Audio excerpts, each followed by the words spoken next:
से आए? कैसे थे हम इंसानों के पहले पूर्वज? आखिर इतिहास की वो कौन सी घटना थी जिसने इंसानों को जन्म दिया? इंटेलिजेंस का जन्म कैसे हुआ? किसने नग्न घुमक्कड़ इंसानों को कपड़े पहनना सिखाया, बोलना सिखाया? कैसे अंतरिक्ष ने धरती पर लाइफ का बीज बोया? दोस्तों, आज से 3.5 अरब साल पहले पृथ्वी पर एक ही प्रकार की लाइफ थी, यानी सिंगल सेल लाइफ। लेकिन अरबों सालों के थपेड़े खाते हुए आज करोड़ों स्पीसीज धरती पर मौजूद है। हम इंसान 37 खरब से भी ज्यादा बैक्टीरियाज की कॉलोनी है। लेकिन इन करोड़ों स्पीसीज से अलग है हम इंसान, जिसमें भाषा और संस्कृति भी मौजूद है। ऐसे में इतने कॉम्प्लेक्स इंसान की उत्पत्ति कैसे हुई? वो सब चीजें जो हमें इंसान बनाती है, आखिर कैसे नेचर से हमें मिली? कैसे अरबों साल के विकास क्रम ने जीवन को एक नई दिशा दी? चलिए जानते हैं आज के इस एपिसोड में। हमारी पृथ्वी पर 3.5 अरब साल पहले रहस्यमय ढंग से लाइफ पैदा हुई।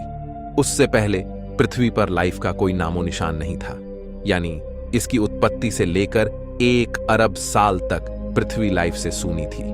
पृथ्वी पर कॉन्शियसनेस पैदा ही नहीं हुई थी। 1 अरब साल तक पृथ्वी अनकॉन्शियस थी, लेकिन 3.5 अरब साल पहले कुछ ऐसा हुआ जिसने पृथ्वी पर एक ग्रेटेस्ट शो को जन्म दिया।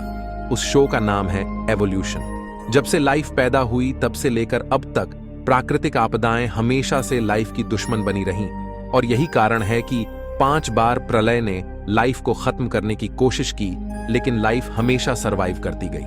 न सिर्फ सरवाइव, बल्कि कॉम्प्लेक्स फॉर्म में विविध प्रकार के जानवर धरती पर पैदा होते चले गए। शुरुआत में जन्मी सिंगल सेल बैक्टीरिया लाइफ की सबसे सिंपल फॉर्म थी, और धीरे धीरे नेचर ने इसे कॉम्प्लेक्स बनाना शुरू किया।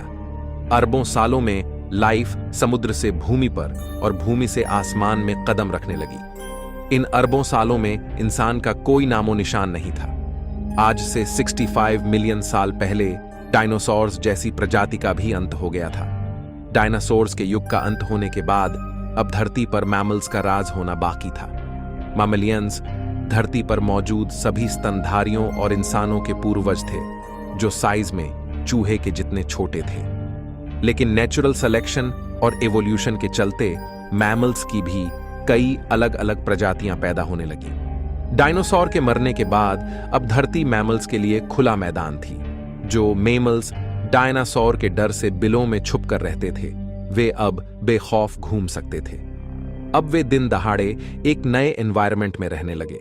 अब मैमल्स ने अपनी आजादी का फायदा उठाकर अलग अलग वातावरण में रहना शुरू किया। इस वजह से नेचुरल सिलेक्शन के चलते मैमल्स भी कई प्रकार के जीवों में विकसित होने लगे। लेकिन दोस्तों, डायनासोर अभी पूरी तरह नहीं मरे थे, बल्कि उड़ने वाले डायनासोर की कई प्रजातियां अभी भी सरवाइव कर गई थीं। पर बदलते मौसम और वातावरण की वजह से वे भी धीरे धीरे बर्ड्स में इवॉल्व करने लगे। इन मैमल्स को विचित्र प्रकार के जीवों में तब्दील होने में अगले करोड़ों साल लगे, जहां मैमल्स इवॉल्व होते होते प्राइमेट में तब्दील हुए। इन्हीं प्राइमेट्स से आगे चलकर इंसान की उत्पत्ति होनी थी।